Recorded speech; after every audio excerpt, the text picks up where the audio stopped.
Welcome to Ujjwala kitchen. ఎంతో రుచికరమైన మడత చపాతీలను ఏ విధంగా చేసుకోవాలో ఈ వీడియోలో చూపిస్తాను. ముందుగా గోధుమ పిండి తీసుకొని కొద్దిగా సాల్ట్, కొద్దిగా నూనె పోసుకోవాలి. ఇలా నూనె పోసుకున్న తర్వాతకు కలుపుకోవాలి. ఇలా కలుపుకున్న తర్వాతకు కొద్దిగా వాటర్ పోసుకుంటూ కలుపుకోవాలి.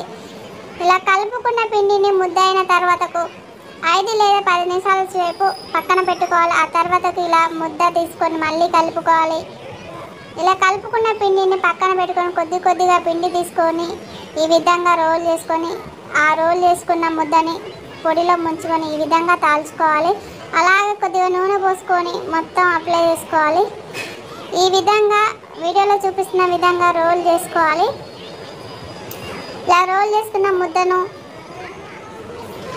కొద్దిగా పిండిలో ముంచుకోవాలి. ఇలా ముంచుకున్న ముద్దను ఇలా తాల్చుకోవాలి. రౌండ్గా పల్చగా తాల్చుకోవాలి. ఒక ప్యాన్ తీసుకొని స్టవ్ మీద పెట్టుకొని కొద్దిగా నూనె పోసుకొని ఇందాక తయారు చేసుకున్న చపాతీని వేసుకొని 2 వైపులా కాల్చుకోవాలి. వేడి చపాతీలు రెడీ. ఒక సర్వింగ్ ప్లేట్లోకి సర్వ్ చేసుకోవాలి. ఈ వీడియో నచ్చినట్టయితే లైక్ చేయండి, షేర్ చేయండి, కామెంట్ చేయండి. మా ఛానల్ సబ్స్క్రైబ్ చేయడం మర్చిపోకండి. Thank you friends.